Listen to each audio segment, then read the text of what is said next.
America এই পৃথিবীর আর super power নয়। ডোনাল্ড ট্রাম্প এখন হতাশা এবং বিস্ময় নিয়ে নতুন সুপার পাওয়ার শি জিনপিং এর দিকে এখন তাকিয়ে রয়েছে।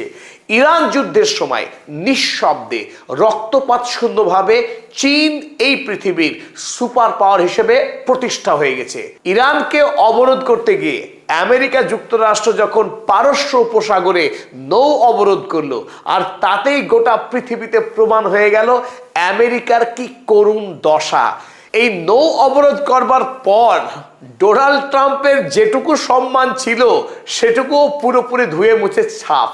কারণ নৌ অবরোধ করবার পর চীন, রাশিয়া তো বটেই, ইউরোপের রাষ্ট্রগুলিও ডোনাল্ড ট্রাম্পকে তেড়ে ফুঁড়ে মারতে যাচ্ছে। অথচ ইরান যখন হরমুজ প্রণালীকে বন্ধ করে দিল ইউরোপীয় রাষ্ট্রগুলোর জন্য, আমেরিকার জন্য, এমনকি টোল নেয়ার আইনি বন্দোবস্ত করলো, তখনও কিন্তু ইউরোপ মহাদেশ ইরানের বিরুদ্ধে একটি টু শব্দ করতে পারেনি। তারা শুধু এটুকুই বলেছিল তারা ইরানের সঙ্গে আলোচনায় বসতে আগ্রহী এবং এই সমস্যার সমাধান করতে চায়।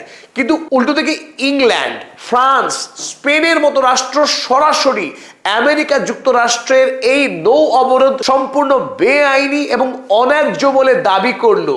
এখান থেকেই প্রমাণ হয় যে আমেরিকা যুক্তরাষ্ট্র পৃথিবীতে আর মোটেই সুপার পাওয়ার নয়, বা কোনো রাষ্ট্রই আর আমেরিকাকে খুব একটা পাত্তা দিতে নারাজ। তাছাড়া আরো বড় কথা, আমেরিকার এই নৌ অবরোধের পেছনে একটি বড় কারণ ছিল ইরানের কাছ থেকে চীন যাতে তেল না কিনতে পারে।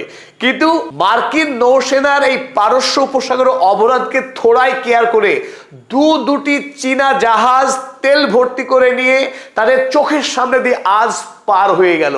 আমেরিকার নৌসেনারা চেয়ে চেয়ে তাকিয়ে দেখলো, কিন্তু চীনের এই তেল ভর্তি ট্যাঙ্কারকে আটকাবার সাহস মতো করতে পারেনি মার্কিন যুক্তরাষ্ট্র।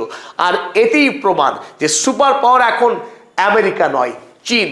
ডোনাল্ড ট্রাম্প কদিন আগে ধমক দিয়েছিল চীনকে উদ্দেশ্য করে যে যদি কোনো রাষ্ট্র ইরানকে অস্ত্র পাঠায়, সেই রাষ্ট্র যদি আমেরিকাকে আবার পণ্য বিক্রি করার চেষ্টা করে, সেই পণ্যের উপরে ফ্ল্যাট 50% ট্যারিফ চাপানো হবে।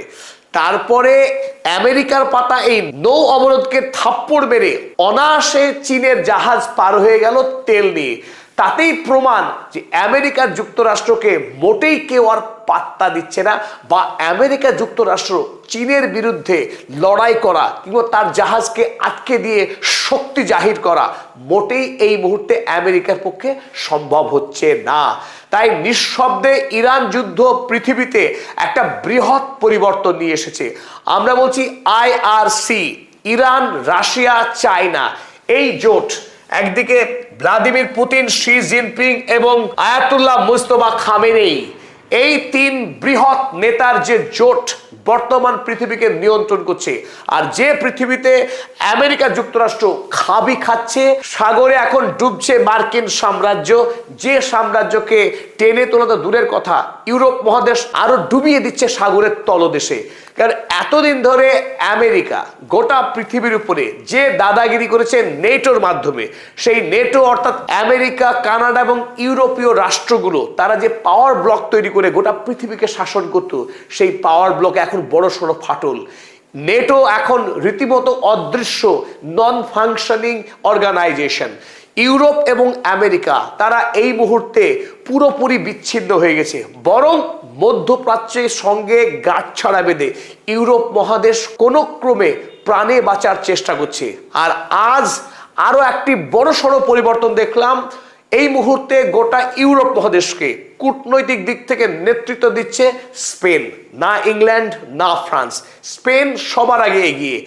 আজ স্পেনের প্রধানমন্ত্রী পেড্রো সানচেজ, তিনি চীনের রাষ্ট্রপতি শি জিনপিং এর সঙ্গে ঐতিহাসিক সভা করলেন, যে সভাতে ইউরোপ মহাদেশের আগামী অভিমুখ যে চীনের দিকে সেটা স্পষ্ট হয়ে গেল। কিছুদিন আগেই কানাডার প্রধানমন্ত্রী মার্ক কার্নি, তিনি চীনের সঙ্গে সমস্ত